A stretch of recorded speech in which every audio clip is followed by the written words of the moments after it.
Are you in a position where you're defined by your age, and that's limiting you to pursue a dream or goal you want to accomplish? The More Than Your Age podcast is about having conversations with women who fully live their lives without being dictated or defined by their age. This is a space to encourage women who feel blocked to pursue a dream or goal based on their life circumstances. Welcome to the More Than Your Age podcast. I am your host, Erica Pasbar. Let's start living life fully and become more than your age. I had such a great time with my guest on this week's episode. Miriam Diaz-Gilbert has an outlook on life that I think all of us need to grasp. When something is hard, the woe is me mentality never creeps in. She's a glass half full type of person and somebody you want in your life. When death was a close reality, she viewed her pain and overcoming the difficulty in such a respectable way. Her life was spared multiple times, and this one thing is what saved her life and helped her to move on. Tune in, sit back, and enjoy our conversation. And if you have not done so already, make sure that you subscribe to this podcast, leave a review, and share it with a friend. Share this episode, share the podcast with a friend. Let's use these stories to encourage women and help them realize that they too are more than their age. Enjoy the show. Joining me today on the More Than Your Age podcast is author, gardener, hiker, ultra runner, and painter, Miriam Diaz-Gilbert. Welcome to the show. Well, it's a pleasure for me to be here. Thank you for inviting me. I'm very happy to be here, Erica. Well, it is an honor, Miriam. You have this robust, rich life fulfilled with impactful careers, difficulty, resilience, new ventures, struggles, fulfilling hobbies, faith, so much more. We were talking before the recording, we could go a bunch of different directions just regarding your life specifically and just all that you've accomplished. We do not have enough time for that. That's why you have books. That's why you have other things to share and, just the things that you've had to endure. And I do want to address a handful of them during our time and just how you've used your life circumstances and your age specifically to act as an aid for your accomplishments in the pursuit of the hobbies and your dreams that you have. So you've been interviewed multiple times on running, endurance, faith, and sports podcasts about your ultra running, which is so fascinating to me, and different health challenges. And so I want to start off with your initial introduction to the running world. You began running in college after a heartbreak. Why did you specifically choose running compared to other sports or exercise? Yeah, that's a good question. Yeah, I've always been an athlete my entire life. I play sports, field hockey, softball, basketball, but I never participated in track and field. I was not a good runner. I was tall, lanky, and I lumbered a lot. And then, when you go to college, there's the stress of school and being homesick, and you have a little bit more free time.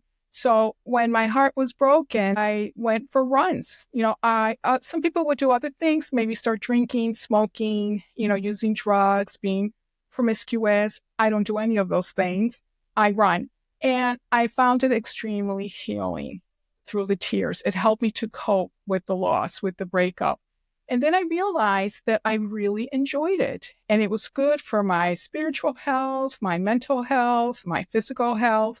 And I just kept running recreationally for many years. And there was a silver lining to the breakup. One, I started to run, which was good.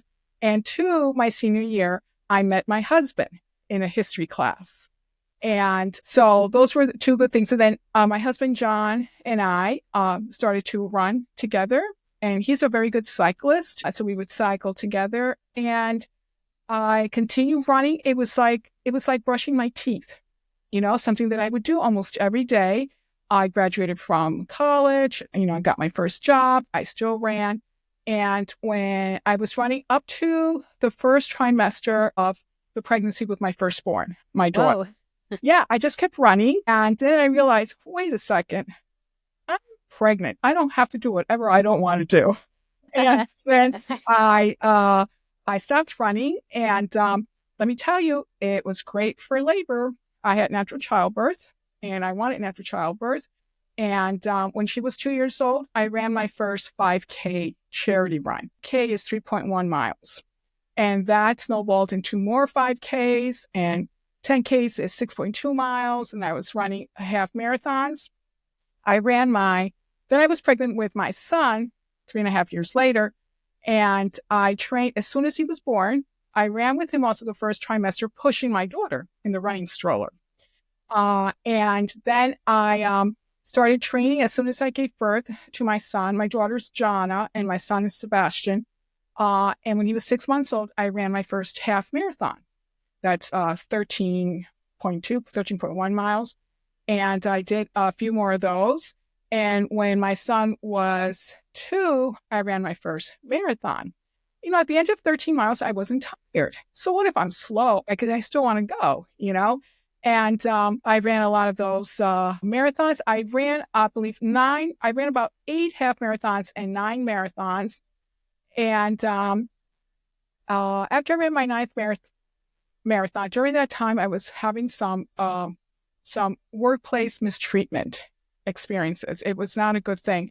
And during winter break from the university job that I had, I was watching CBS 60 Minutes one Sunday night, and Leslie Stahl is interviewing 2 ultra runners. And I knew what runners are, but I didn't know what ultra runners, what was ultra running. So I was intrigued, and I just started watching this interview, and I was so impressed and so inspired. I was in awe of these 2 very famous runners, Dean Karnazes and Pam Reed, and they would run 300 miles at a time, 200 miles at a time. Yeah, in the desert and all terrain everywhere. And they talked about their diet and their food and why they did it. And at that moment, when the interview was over, I got on our desktop in our family room, and I Googled ultra running. And the first thing that came up was the JFK 50-mile ultra, which is the oldest 50-miler in the country. It starts in Maryland and goes through Virginia and West Virginia. And I said, that's it. That's my goal. It was in January. The JFK 50 is every November, the week of Thanksgiving. And I started running marathons, 50-milers, and then that snowballed into 100-milers. And then I am now training for my 42nd ultra, which is a 72-hour race. And I have to tell you, ultra running was not anything that I ever knew about, nothing that I ever planned on doing, but ultra running saved my life when I had my medical nightmare. In 2012, I had a scheduled laparoscopic hysterectomy to remove massive fibroids. My fibroids were being watched over a 10-year period. And then one day I woke up I looked like I was pregnant. And one thing led to another. At the time I was 53, and I'm no longer going to have children. And I was just a little bit worried. There's ovarian cancer in my family. I lost a dear cousin to ovarian cancer. May she rest in peace. And many, many, many years ago. And I thought, well, you know what? I'll have the laparoscopic hysterectomy, total hysterectomy. And 3 days before that, I ran a 24-hour race. It was my first 24-hour race. And I placed 3rd female with 83 plus miles. I was like, wow. But I didn't go in to place her to win. I just go in to finish. That's my goal every time, just to finish. And 3 days later, I get my laparoscopic hysterectomy. They said it was just a simple procedure with an overnight stay, and I go home. And a week later, I became very sick. Long story short, the doctor, my surgeon, transected my left ureter. He cut it during the laparoscopic hysterectomy. And that caused, a week later, that terrible, terrible, unbearable pain and nausea. And I had a small bowel obstruction. And I was admitted to the hospital for 14 days. But when I first found out that I had a small bowel obstruction, I was told in the emergency room after I had the CT scan, I didn't panic. I thought, my father had a small bowel obstruction a few years ago, and he's fine.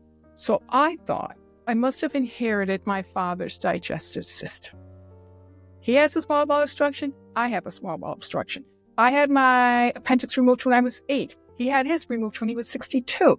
So I thought, okay, my father survived it. He was like in his 70s. And it was nothing to do with genetics. I was in the hospital for 14 days. I was sent home. While I'm in the hospital, I'm leaking nonstop. I'm, have to replace maternity pads 3 or 4 at a time every hour. I just kept leaking. They told me that this was normal because my organs were trying to get back into their normal place. And I believed them. I went home and I became sick again with high fever on Labor Day, go back into the emergency room, to the operating room where they discover on Labor Day of September 2012, they discovered that on August 1st, my left ureter had been transected and I was now becoming septic. Yes. So an infection was setting in and I was admitted to the hospital for 5 more days because they had to place a nephrostomy tube in my left kidney to drain all the urine out. And I had to wear a urine bag strapped to my left thigh. And now I'm on medical leave. I cannot return to work. And I have to wait 7 weeks to have my ureter repaired by a urologic surgeon. And during that time, I just visualize crossing the finish, Erica. I was a marathon of a different kind. And I would just, think about my ultras, what I have put my body through willingly, the training, the blisters, the chaving, the hallucinations, the losing cognitive functioning, not able to tell time after certain miles, being exhausted. And so I said, okay, I've done marathons, I've done ultras. I'm going to also cross the finish with this one. And God was with me the entire time. Okay. And I prayed to God. Also at the same time, Erica, speaking of age and doing new things as we get older, I was in a theology doctoral program that started that June 2012, my first residency. So I was working on my dissertation papers, and they all had to do with saints and martyrdom and God and Jesus and all the wonderful thing about Christianity and Christian spirituality. But I survived. The surgeon put me back together again, another surgeon, and my ureter was back in place. And I'm training for my next ultra. Wow. Well, Miriam, okay, so fascinating. You said when you're in the hospital and your eye is on the finish line because that's what you do when you were a runner. And when you're thinking about recovery and healing, and you said, God was with you this entire time. In this time, as you're visualizing this finish line, what would you do, or how would you what? I guess the question I'm trying to ask is, when you were visualizing, if let's say you weren't visualizing and you didn't think I'm just going to get out of it, you may have this oh my gosh, woe is me, I'm in pain, this hurts, this is horrible. How do you think the visualizing the finish line compared drastically and helped you compared to a woe is me mindset? Well, that's not my mindset. Woe is me. Never. I never see myself as a victim. This is not the source of my suffering is not God. God is the source of my strength. And it just so happened that during this surgery and what I was going through, I was also doing my doctoral work on Christian spirituality, and the saints helped me through it. Saint Catherine of Siena, Saint Perpetua, who was a very young martyr in the 2nd century, was martyred at age 21, and she, wouldn't renounce her Christianity. And their suffering and what they were willing to do for God, for Jesus, gave me strength. I thought about them. I thought about friends and families who had suffered and died from cancer. I've seen them with my own eyes, and their suffering, my suffering was nothing compared to theirs. And then I meditated on Jesus Christ on the cross and his suffering. And my suffering was nothing in compare. Their suffering gave me strength to carry on. I would not have been able to do it without my faith, without God, and of course, without my husband and family and friends who prayed for me. And yeah, that's powerful and so important. And you're in there, and the recovery, when you were finally released, you said the recovery was 7 weeks. Well, I had to wait 7 weeks to get my ureter repaired. So it was repaired on October 23rd. So the hysterectomy happened on August 1st. The transaction, the small bowel obstruction was the following week. I was in the hospital for 14 days, sent home. I became sick again with a high fever. Sepsis was starting to set in. I go back to the hospital on Labor Day. I'm there for 5 more days where the nephrostomy tube is inserted. And then I'm sent home, and I have to wait till October 23rd to get my ureter repair. And then I'm finally able to return back to my teaching job when the new semester in the spring of 2013. Okay. And then when were you able to start running again? Well, I started running by first walking. You walk, put one foot in front of the other. I remember going out for short walks, maybe 3 miles, with the nephrostomy tube strapped, the urine bag strapped to my capri running pants, and going out with John, who it was just baby steps, walking really slowly. But for me, movement is healing. So anytime that you're injured or that you have to recuperate from an illness or surgery, just walking and being outside in nature. It's so important and so healing. So, I started training like December, baby steps. And then I started, doing longer runs and actually really running. And because I had a trail ultra coming up in May, 50-mile trail ultra. So I was training for that. I felt good, but I was still very tender and very sore. But mentally, I was super strong. Okay. And my legs were strong. So I went into that 50-mile trail ultra. I stopped at mile 26 and a half because I knew I would not make the 35-mile cutoff. But how pleased was I to be able to do 26 and a half miles? Yeah. I was so happy. It was a DNF, which in ultra running means did not finish. But I don't see DNFs as failures. I see them as opportunities for future success. And I love that. A few years later, I returned to that ultra. I'm much older. I was 57. 4 years later, I returned. It was grueling. I was like, goodness, what have I done?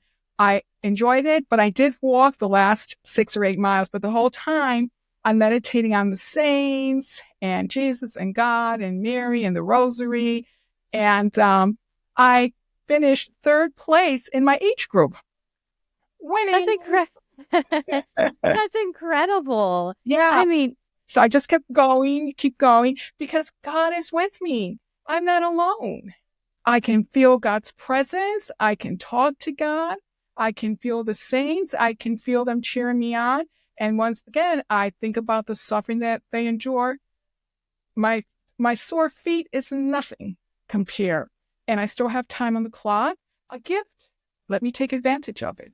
Absolutely. Yes. I love that. There's time on the clock, and that is definitely a gift, 1,000%. Yeah. Now, I want to know for myself and others who are not ultra runners, we have an idea of what marathons look like because that's more common language in half marathons, but ultra marathons, when there are these 50 miles, 100 miles races, for the normal person who doesn't typically run, a mile is a long time. So when you think of 50 miles and 100 miles, what are you doing the entire time? I know you mentioned too, you're praying, you're meditating.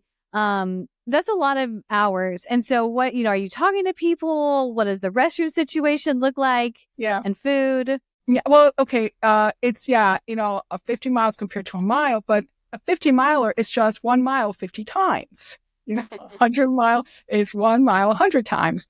But yes, for ultra runners, this is one of the beauties of ultra running is the very supportive community. We really support each other out there. We make new friends. We feel each other's struggle. We feel each other's pain. We cheer each other on. And we also have crews. A crew is, in my family, it was my children, my son, my daughter, my husband, when my children were younger. And they feed me. They change my socks. They put sunscreen on me. They help me to change my clothes. I want, get a new pair of sneakers. They feed me. They massage my feet, and they say, "Get out there," and off I go. And when you have a pacer, my son has paced me in 100-mile races. My husband has paced me in 100-mile races. My daughter is always good at crewing. Like, she knows exactly what to do when I have to, she changes my socks. She's like the pit crew on in that, that kind of. I love picturing. Can you picture that? That's my daughter, and putting my sunscreen on and mom and this and shoving food in my mouth, and I'm going forward. And this is the other thing. It would not be possible to run these ultras without God and my family. It is truly a family affair. And now that my children are adults with their own children, they can't really help me out. And we live in separate states. And now it's just my husband. But I'm so experienced that, I can handle things on my own if need be. And the older they get, the more wisdom, the more experience you have, the more you can do, in my opinion. Yeah. When someone runs a 50-mile or 100-mile, on average, the average person who does run this, how long would that take a person? Okay. Well, what they do have limits. So when you sign up for a 50-miler, it could be a 12-hour limit or a 13-hour limit. And that's it. So if you don't make it, then you get a DNF. Yeah. And this, with a 100-miler, it's typically 30-hour time limit or 32. And there was a 100-mile that I ran in Pensacola in 2017, and it was so hot and humid. It was Labor Day weekend. But I realized why they give us 40 hours, because it's grueling. Yeah. So I've done that, and I hallucinated in that one. At the end of the 100 miles, it was a terrible hallucination. I finished the race. You get your buckle. You're really happy. You're really tired and hungry. And we were in an RV that we rented, and we ran out of food, and everything is closed. It's 10 o'clock at night. It's Labor Day night. It's closed. And the only thing that was open was Walmart. So John went in there and said, all I could find was Cobb salad. So here's the Cobb salad. And he opens it, and I look at it, and I'm like, I'm not eating that. He says, you said you wanted Cobb salad. I said, that's not a Cobb salad. There are people in my food. Look, there's the mom and the dad, and look at the kid. I'm not eating that. There's people in my food. He goes, there are no people there. That's just grilled chicken. That's the grill on chicken. He goes, I'm not eating this. There are people in my food. And then the next day I realized I'd hallucinated. And I recently had another hallucination last year in October. I ran a 48-mile race. And the second night, both nights were so cold. I have blankets on, I have layers on, I have gloves, hats, scarves, you name it. I had it on. I look like, a homeless bag lady, I was just covered from head to toe. I see this person in front of me, and I'm like, oh my God, what's that elderly patient doing out in the cold with their walker? And they had a hospital gown on, the one you tie in the back. Yeah. I'm thinking, oh my God, it's probably from a nursing home. And they just left because maybe they don't know where they are, and they took off, and they're out in this on this path. And I'm like, and I try to walk to catch up to help this person. And the closer I got, I realized, my God, that's a fellow ultra runner. She has a cape on. And I thought it was a person with a walker. It looked exactly like that. And I thought, no, I'm not hallucinating. I want to help this person out. I want to help this person out. And we just started laughing and we started to share hallucination stories till we finished that lap and then we continue on. So then that's common because of the lack of sleep. Exactly. Sleep deprivation. Yes, yes. Some people, I don't always have hallucinations, but I've had too severe. And then others were, oh my God, there's someone there. It's just the leaf blowing in the wind, that kind of thing. Yeah, but you do hallucinate. But I can't imagine my life not running ultra marathons. Yeah, I mean, that's fascinating. When you first shared with me too, you started ultra running marathon or ultra running at 46, and then it continued. Of course, there was that pause when you the hysterectomy and then the malfunction of everything, and picked it back up again pretty soon after. Yeah. With that, what happened was, did I tell you that I went back to the race a year later? Yeah, I went back to the race where 3 days I had before my scheduled hysterectomy. I went back the following July to run it because for me, it was part of my healing journey. And when I went to register, the deadline had passed. So I emailed the directors and explained the situation and how I enjoyed the race last year so much and this and that. And I told them very briefly what had happened to me. And if possible, can an exception be made? Because I just felt like I needed it as part of my healing journey. They were so gracious, so wonderful. And they got back to me and they said, absolutely, Miriam, you've been through so much, definitely just, register here, no problem. And when I ran that race, I was running with medication for rheumatoid arthritis. I was then diagnosed with rheumatoid arthritis in April of 2013. And I think it was the result of just the shock and trauma to my body from all those surgeries. And also, I was given Cipro, which is the atomic bomb of antibiotics. And I had a severe reaction to it. I was not able to undress, squeeze the toothpaste in the toothbrush. Driving was hard, steering, getting in and out of the car was difficult. And we thought, I did, what's that called? Acupuncture. And it didn't work. And finally, my doctor sent me to a rheumatologist and I was diagnosed with RA. So I was running that ultra on a super hot July weekend for 24 hours. And then at around 18 hours later, I had logged around 65 miles. I said, you know what? I am truly blessed. I'm so happy with my 18 hours and my 65 miles. I'm done. I'm going to stop. And I still managed to place sixth female.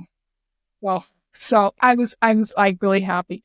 But again, I was just so grateful and just grateful for being alive and for still being able to do the ultra distance.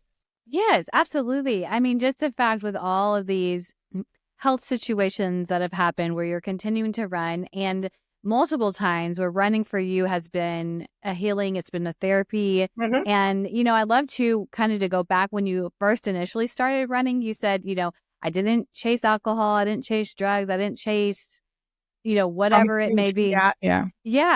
And that running was what was the healthy and a safe option and a good option. And so I love that. And hopefully people listening too, that if they're in a hard season, it may not be running, but something physical. Yes, try yoga, try whatever you want to do. Just walking, just, become a walker. In fact, I have to tell you, doctors were amazed I survived my medical nightmare because when the urologist, the consults came in on Labor Day, they said, we need someone in the operating room. So they called this urologist.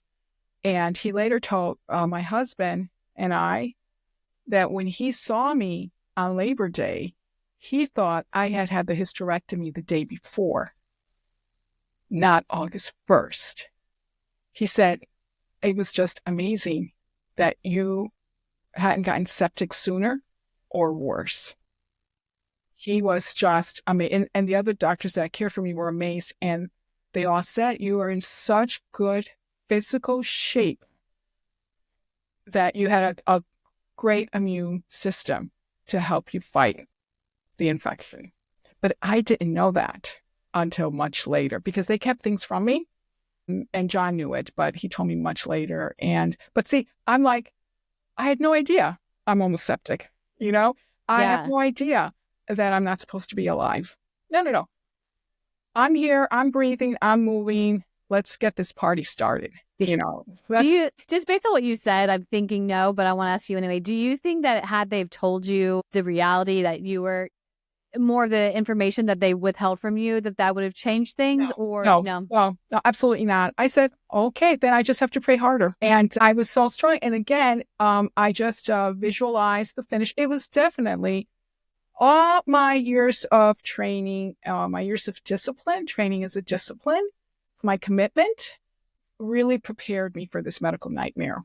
And then this medical nightmare of mine prepared me to be my husband's cancer caregiver when he was diagnosed with stage 4 colorectal cancer in 2018.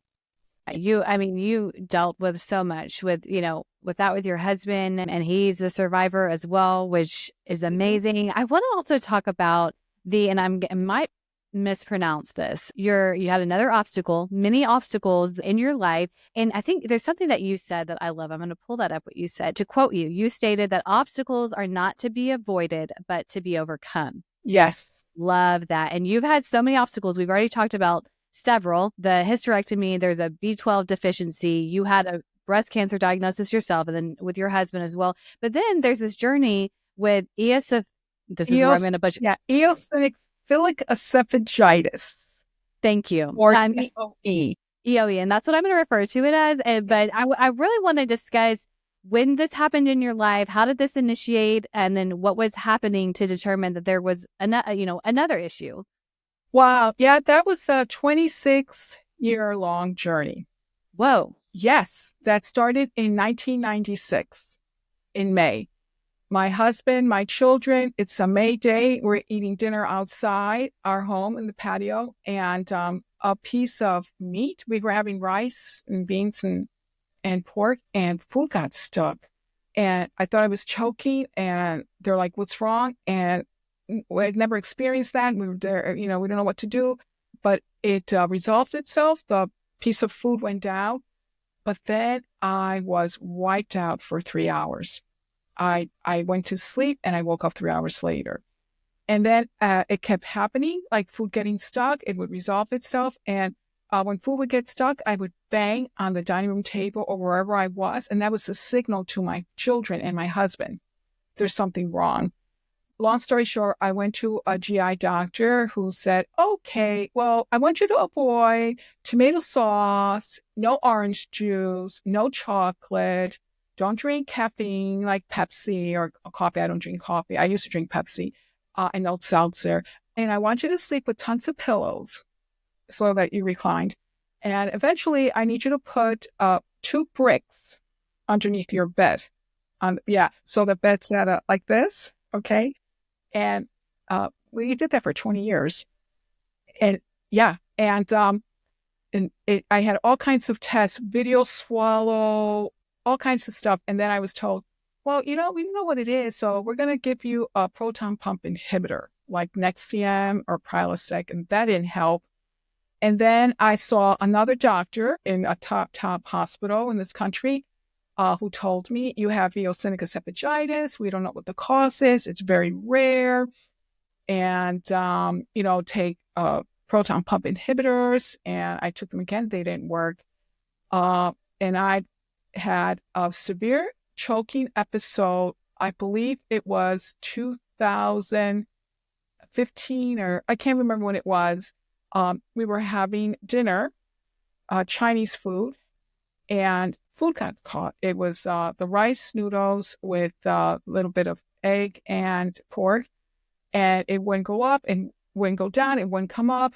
And I was like in a panic. And my husband and my son said, it's time for the emergency room. Went to the emergency room. They gave me some medication to have it dissolve. It wouldn't dissolve because it was really caught. And then I had to go get a emergency endoscopy. And of course, I'm told what I already know. You have a really abnormal esophagus. I said, yes, I know. And then my doctor, who I was seeing, went to another hospital in another state.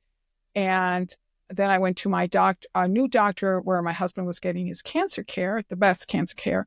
And I had a severe food impaction episode the day after Labor Day, September 2021. We're still in COVID. And I had a piece of bread and a piece of pork, and it got stuck really, really bad, and it wouldn't go down. And then we had to drive like 20 minutes to the hospital, and I was gagging, retching. I couldn't talk. It was very painful. I waited in the emergency room for 6 hours, and finally OR opened up. And they had to do an emergency endoscopy. And I saw the CAT scan of this massive bolus of food stuck in my esophagus. And the young resident who saw me in recovery said, you have a really abnormal esophagus. It's very inflamed. It's white. It's this and that. Have you taken proton pump inhibitors? I said, those don't help. And so then the doctor saw me and he said, okay, let's try this. Have you ever been on the 6-food elimination diet? And I'm like, no, what is that? He says, for 8 weeks, I want you to avoid fish, wheat, dairy, nuts, eggs, and soy. So I couldn't eat any of that. And I met with a dietitian and she gave me a diet. It's called the Oregon diet. And gave me a list of the food products that I can buy at the supermarket and some brand names as a menu, sample menus, okay?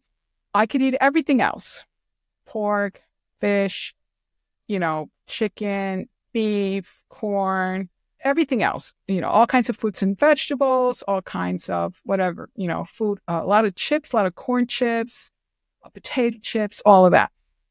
So like a good patient, I said, okay, let's see if this works. Because my eosinophil count at that time, when I had that emergency food endoscopy, was 49. And that's high. A diagnosis for EOE is 15 eosinophils. Eosinophils are white blood cells that need to stay in your bone marrow. But mine had been fighting whatever was attacking my esophagus. And that's why they were up there. So, but they didn't know what it was that they were attacking. So I'm on this diet, for the 6-food elimination diet for 8 weeks. How shocked was I when the endoscopy and the biopsy results showed that my eosinophil count went from 49 to 100. Exactly. I'm like, whoa, that's not good. So then my doctor says, well, let's try some medications like a steroid that's used for eczema and for asthma. And I said, no, I'm not going to use any off-label drugs because I have neither asthma nor eczema. And with my drug allergy history, at the time I had 10 drug allergies. I've since discovered I have 11. I said, those are going to make me sick, or they're going to give me asthma, or they're going to give me eczema. So he said, reluctantly, he said, all right, have you tried the elemental diet? I said, elemental diet, what is that? And he said, it's a liquid diet. It's amino acids with maybe 20% protein, no carbs or anything. And you need to be on this for 8 weeks. The success rate to heal EOE with this diet is 95%. But the compliance rate is 20%. So I did my research. It does the job, but majority of patients, only 20% will comply. The rest stop it because it requires a lot of discipline, lifestyle change, at least for that period of time. It doesn't taste good, tastes terrible. It smells awful. At first, I would drink it, holding my nose, and adding sea salt just to give it taste. It was terrible. But I have to tell you, Erica, 4 years later, it's my best friend, Vivanex. elemental diet. Yeah. Anyway, so I lost weight because I had no food. I had no food in me. It was just this liquid diet. My pants were falling off. I had to go to Old Navy to buy skinny jeans because everything was falling off. And guess what? I had another endoscopy. And this time, 0 eosinophils. What? Yep. That's exactly what I said. What? He says, you don't have EOE anymore.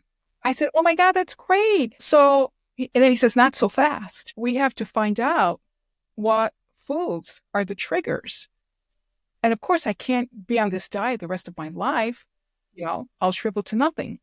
So he said, we're going to do like 9 more food introductions. So that's 9 more endoscopies throughout the following year. Well, let's start with the fruit and vegetable diet. Okay, so only fruits and only vegetables for 8 weeks. And I'm like, wow, I love vegetables. And I like fruit too, but I prefer vegetables. And you know what they say? Fruits and vegetables are really healthy. So that's all I ate for 8 weeks. And my poor husband, he ate what he could, but he's a really good cook. So he made me these delicious vegetable casseroles and vegetable meals. And he would also puree them in case they got stuck. And I was so happy. I was in heaven. And that was the time, I don't know if you watch Court TV, but it was the time when Johnny Depp was being sued by his ex-wife. And I started watching it like week 2. I'm like, ooh, let me eat my baked potato with mushrooms and onions. And that's what I ate every day watching the trial, because all I could have was fruits and vegetables. So I was thrilled. I'm going to my endoscopy. It's going to be good. My eosinophil count went from 0 with the elemental diet to 100 with the fruits and vegetables. It just didn't make any sense. But while I was on this diet, the fruits and vegetables, I started to do research. And I'm like, what do the fruits that I was allowed to eat, what do they contain? So during my trips to the supermarket, I would look at the labels of all the foods that I was allowed to eat. They were all filled with chemicals and food coloring and cornstarch and this and that and the other and stuff I couldn't pronounce that I've never even considered looking at food labels my entire life. Never. We just buy and stick it in the cart, And then I'm thinking, wait, these are chemicals. And then I realized, what do fruits and vegetables have in common? Pesticides and insecticides. And I did my research on that. Grapes are the worst offenders. Their skin is so paper thin that the sprays seep right into the fruit. The same thing with potatoes. They have very thin skin. And I did all this research and I thought, oh, goodness, I know what's causing this. I had a theory. I think it's the chemicals in our food supply that I'm eating that's damaging my esophagus. That's what my white blood cells are attacking, because they're attacking my esophagus. So I told my doctor, you know what? No more endoscopies. I'm done. No more food introduction. I have a theory. I'm going to start making food on my own that contains no preservatives, no additives, no food coloring, no hormones, antibiotics, and steroids in my meat and poultry, and no insecticides and pesticides in my fruits and vegetables. And I said to him, watch me. I'm going to create my own diet. This diet doesn't exist, so I'm going to call it the Miriam diet. Okay? And I'm going to make my own bread, my own ice cream, my own brownies. The only fruit I ate was watermelon, because I had read that it has a very thick rind, so the chemicals don't seep in, and pineapple. And I ate cabbage, red cabbage and green cabbage, because they have a natural enzyme that wards off pests. So I don't need to really spray them. And organic beans, I would read the labels. And that's all I ate. No meat, no chicken. Oh, no, we did get a chicken at an organic farm, And that's all I ate. I ate like 15 things. That was my diet. That was it. And my Vivanex, my elemental diet drink. And guess what, Erica? I got my endoscopy and my biopsy. And normally the biopsy report is like 2 pages filled with nonsense that they say they found in your body, which is normal. This one had like 1 sentence, up to 0 eosinophils. Wow. I'm done. I healed myself. And I have not had a food impaction since September 2021. Nothing. That's It's tough. fascinating. It is. It is. And I took my eosinophils by the horns, I like to say, and I became my own advocate. I did my own research. I started to write about it for my blog and in a patient-worthy website and another place. And people from all over the world have reached out to me, text me, message me, ask if they can call me. And I said, of course you can call me. I said, I'm not a doctor. I'm just telling you what worked for me and maybe avoid foods with chemicals. And then people were asking me, because I post pictures of the food that I make. It's all very delicious and very healthy. And they were asking for my recipes in my cookbook. And I said, well, now I got to write one. That's what I've been working on. And it's just amazing. And I hope in 2025 to reach out to my senators and Congress people. I want to go before a hearing in Washington, D.C. I want to take on the food industry, and they have to provide an alternative for people like me. And the thing is, it's increasing. EOE is increasing. More and more people are being diagnosed, and children are being diagnosed with EOE. And we don't eat in restaurants. We don't eat fast food. We belong to a verified organic farm where we get our fruits and vegetables. We get our pork and beef that's organic. We get our chicken as halal. It's got no chemicals.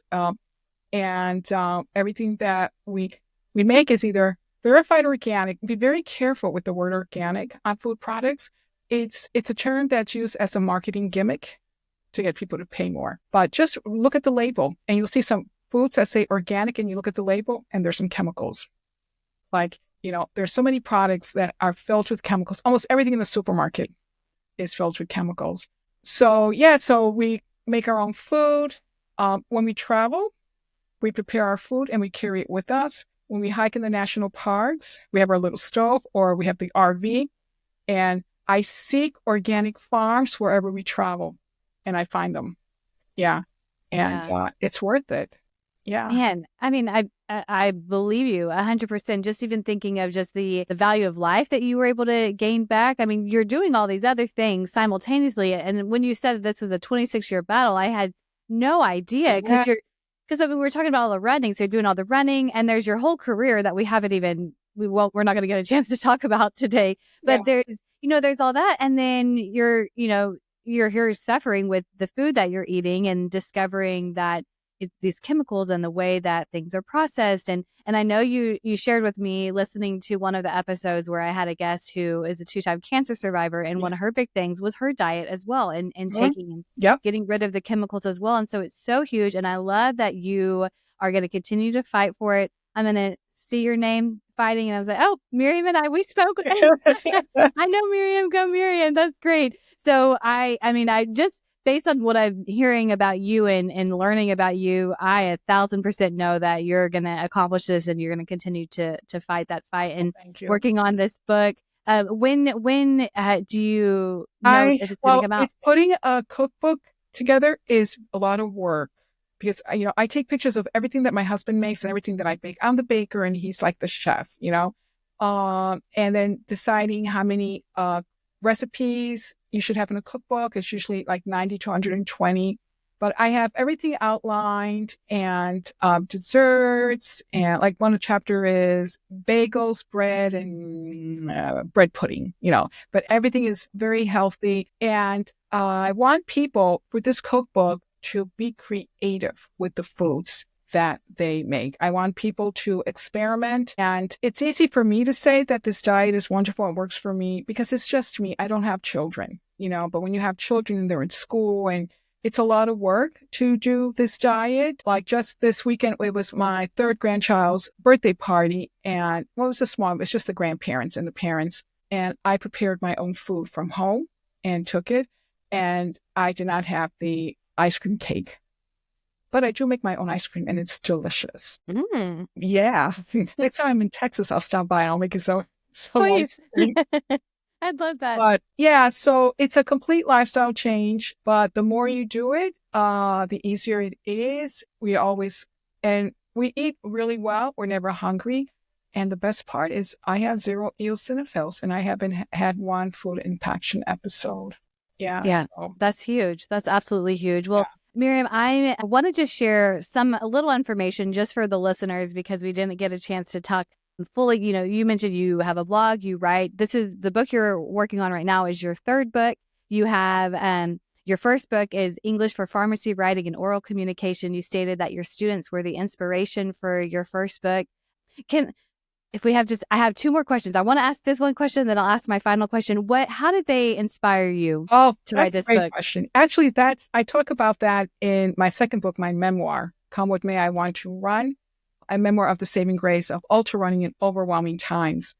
When I was teaching, this was many years ago, 2006, I think, I had third-year pharmacy students whose first or best language is not English, but they're pharmacy students, and they're very good in the science world, And in this university, in order to graduate, you have to pass the writing proficiency exam. At the time, I taught English, and I taught English as a second language.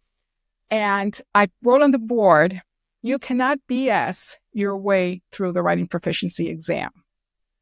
And they looked at it, and they were like, deer caught in the headlights. And I could tell they didn't know what BS was. So I said, can someone tell me what BS is? And one student raised his hand and was proud to announce, BS is Bachelor of Science. And I said, yes, that's one meaning, but not in this context. And I said, do you guys know what bull is? They knew do you know what shit is? Do you know what bullshit is? And that just spiraled into spontaneous teaching that was not what I was supposed to do that day. So I had to explain to them what bullshit means. And then and then someone said, what's the difference between shit and poop? And then that took me to number 2, then urinate, then void, then piss off. And it just spiraled. And it was such a magical, natural, spontaneous conversation. And then I realized these students were hungry for idiomatic expressions. And when you become a pharmacist or a doctor and English is not your first or best language, but your patients are only English speakers who speak in idiomatic language in terms, you have to know what they're saying as a pharmacist. And so at that moment, they planted this seed. They inspired me to write this book. And I then got 2 research grants to study the language, writing skills and needs of pharmacy students whose first and best language is not English. And then I got another grant to study their vocabulary. And based on that research, I wrote a book proposal to write this book. And it was well-researched, and it was backed by research, my own and others. And the publisher, the acquisitions editor, sent out my proposal to 9 pharmacy professors and pharmacists. And the peer reviews came back. There is such a need for this book. This is wonderful. So it's got everything. It's got listening comprehension. It's got real conversations between patient and pharmacist in all the different medical areas. And it's got the audio, which were created by professional voiceover people. And I was there directing, well, say it this way or don't say it that way. Yeah. And so that was the inspiration. My students inspired me, and I filled a void. And I was happy to do that because I want them to go into the world armed with as much knowledge as possible. Yeah.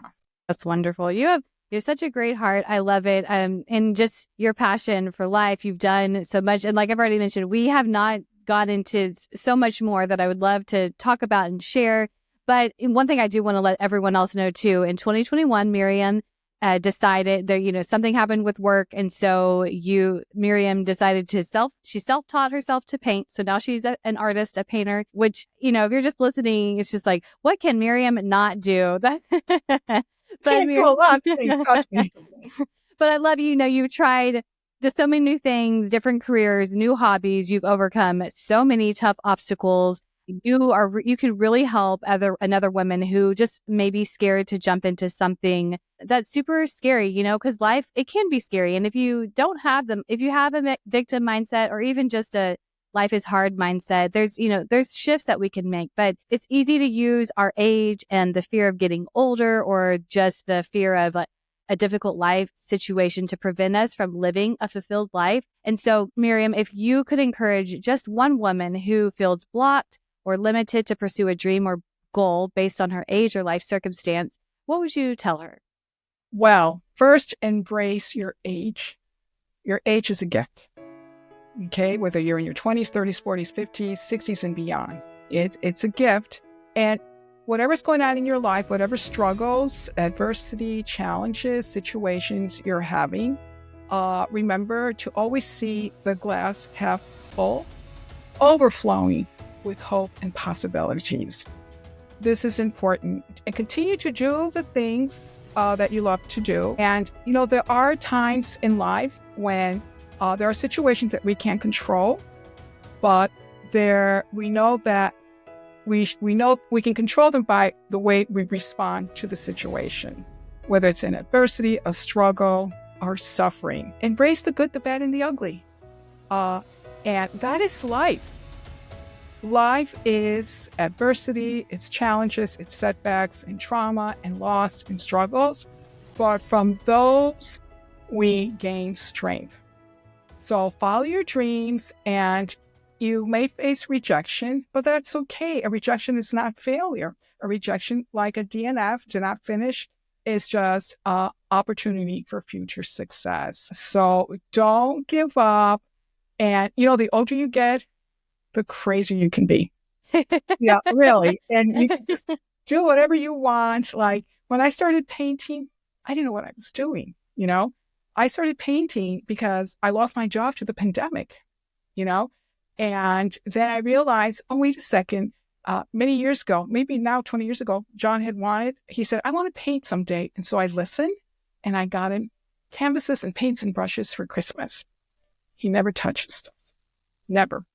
And then when he got diagnosed in 2018, I said, I know why he didn't paint. I forgot to buy the easel. So for Father's Day, I got him an easel. Still. So 3 years after his diagnosis, it was 2021, July, I started playing with paint, literally playing with paint. I've never painted anything in my life but walls at home. And I've now painted 67 paintings, 66 acrylics, 1 oil on wood. And I had my first solo exhibition last February in a small library, but a handful of people came, and it was such a joyful time because they came and they were happy to see my paintings, and the response was good. And to share, the paintings became part of my journal and my journey. Pablo Picasso wrote that painting is just another way of keeping a diary. And that's true. And don't be afraid to take that step, like, oh, no one's going to like it or no one's going to care. Don't worry about stuff like that. Be creative, And I used to say, well, what people are going to think. And then I realized, what do I care what they think? This is what I'm doing. And Matisse wrote once, creativity takes courage. And so that's the message I want to give women who feel like they're setbacks, they're overwhelmed. That's natural. When you're overwhelmed, that's good. It means you're alive. Okay? And just have courage and surround yourself with other people if you can. And and if you're a faithful person, if you have faith, know that God will never abandon you. God is guiding you along the way. Sometimes we wish for things, we pray for things, and we don't always get what we want. So I like to leave people with this thought, when we ask God for things or pray, God will respond in one of three ways. It's been my experience. Yes, maybe, not now. But it doesn't mean that you should give up that dream. Yeah. And so. Absolutely. Miriam, your age is a gift. I love that. The older you get, the crazier you get. Yeah. I love that too. Miriam, this was so wonderful. I am just so encouraged by the words that you have shared and by just a glimpse of your story. I appreciate you joining me today. Please share your website. I'm going to put it in the show notes, but for people who are auditory, if you could share that as well. Yes, you can go to Miriam Diaz-Gilbert. That's MiriamDiazGilbert.com. Perfect. And there you can find your books. My paintings, my book, my ultra running. Yes. Yeah. So yes, I was looking at it yesterday. Everything about EOE. So if you think you have EOE, give me a call. Yes. I was looking at it all yesterday and I was just so impressed by everything that you've accomplished. Well, Miriam Diaz-Gilbert, thank you again so much for joining me today on the More Than Your Age podcast. Thank you so much, Erica. You're a wonderful person. I'm so glad we got to meet. I'm so glad too. If you were encouraged by today's episode, like and subscribe to this podcast, leave a review, and share this episode with a friend. You can find me on all of the socials at More Than Your Age. Keep striving for your goals, live fully, and we'll catch you next time on the More Than Your Age podcast.